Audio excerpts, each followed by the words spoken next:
I think the tricky part is that the world is designed for one type of communication style. What we are saying is that social communication is not about putting children in a circle and forcing them to talk. Yeah. Right? I also feel that it is very important to teach how to read the room.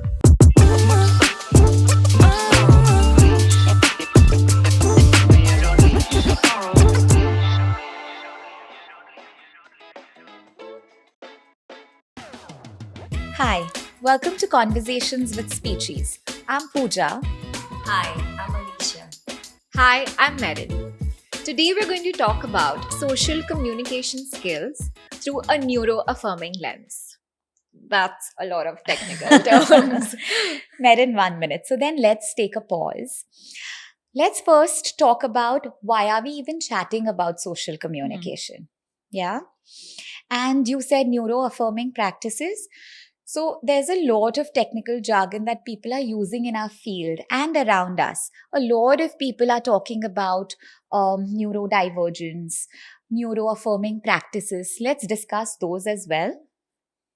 Yeah, I feel like, guys, that's a great place to start. When we talk about neurodiversity, what we're referring to is how brains are wired differently. For example, autistic individuals or individuals with ADHD or individuals who experience challenges while socially communicating, they process information, emotions, and interactions differently. But then, hey guys, aren't we all different? And, adding to that, all this wiring differences, they're not a disorder. It's not a disorder when you say that somebody is wired differently. I think the tricky part is that the world is designed for one type of communication style. So if people who communicate differently struggle, it's not because they don't know how to communicate. It's because they're expected to do that in a particular way. Yeah. Very specific. Yeah. So, what you all spoke about was neurodivergence. What about neuro-affirming practices? I think when we say neuro-affirming practices, what we mean is that we respect how a child communicates naturally, right?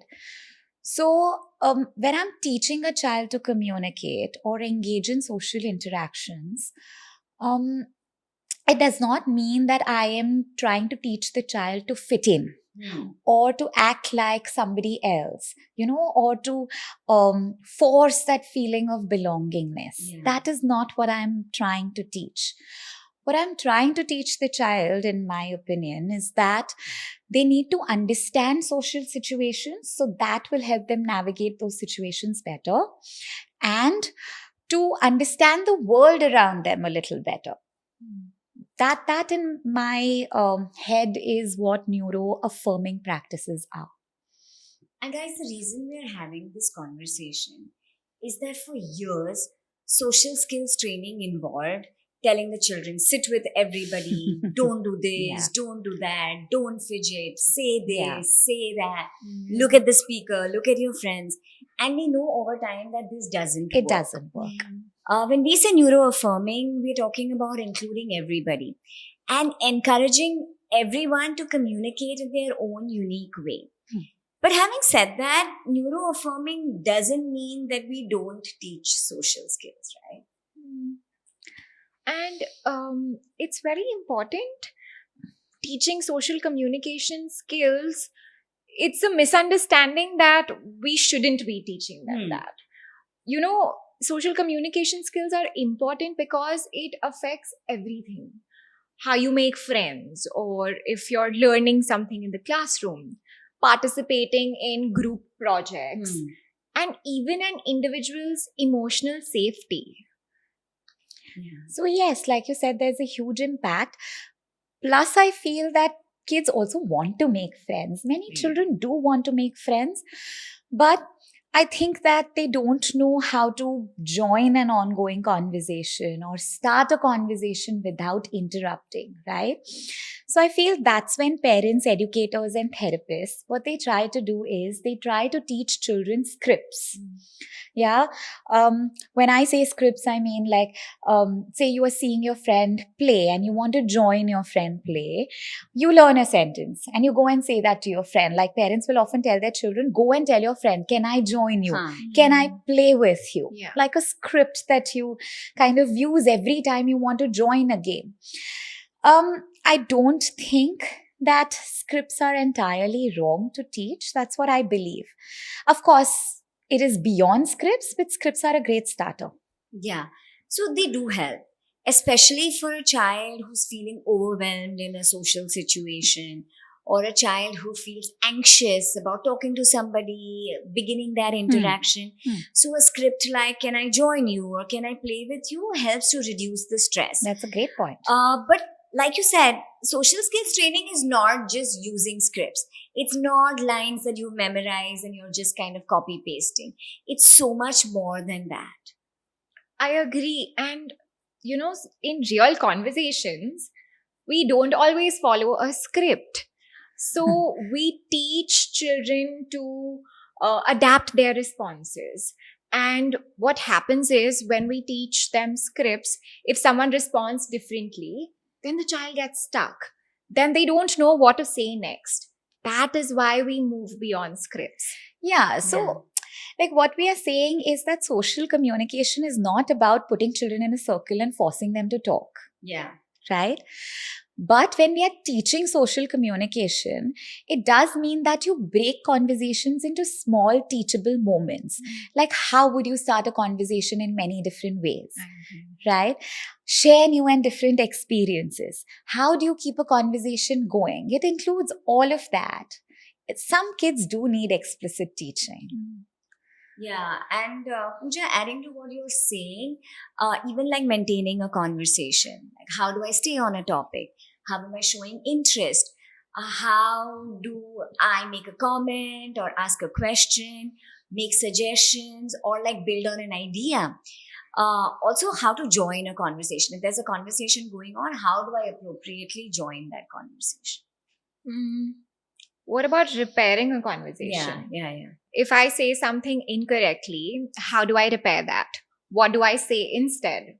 We teach all of that too. Asking for consent and even maintaining boundaries. When do I approach a conversation? When do I pause or even leave a conversation? Right?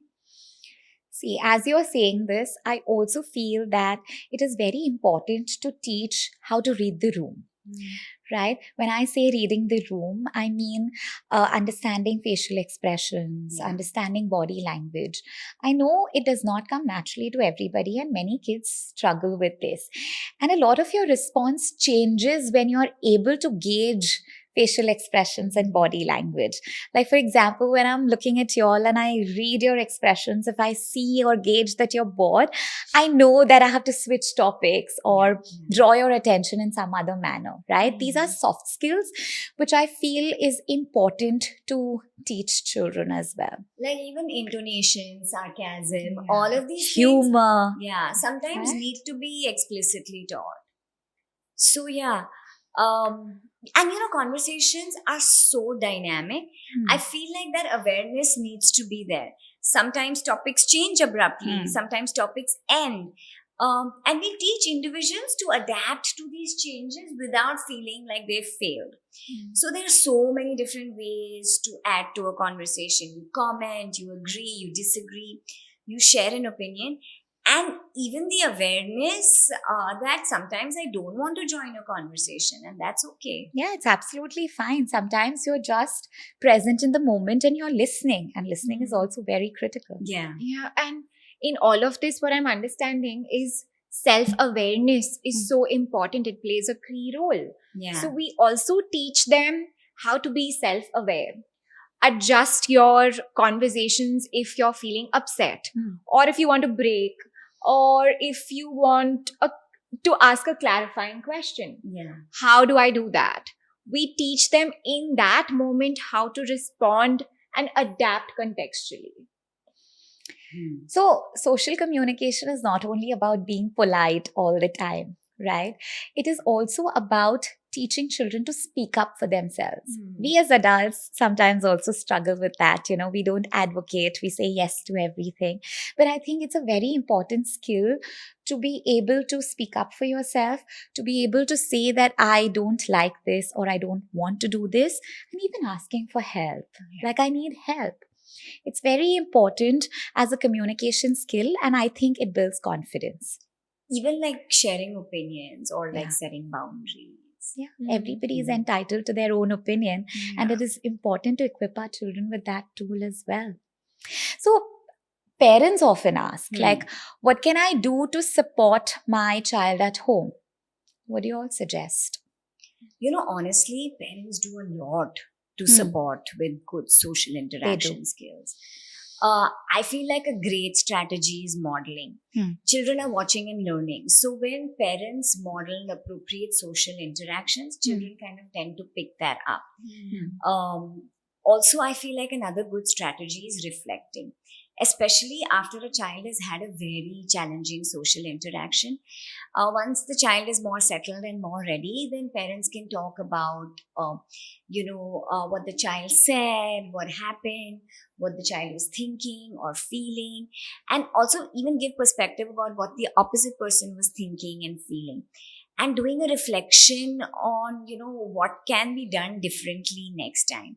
I feel like that awareness equips children to have better and more appropriate social conversations. In this, schools can play a huge role too. Educators can explicitly teach expectations around group work. So, how do I behave when I'm in a group? How do I answer certain questions?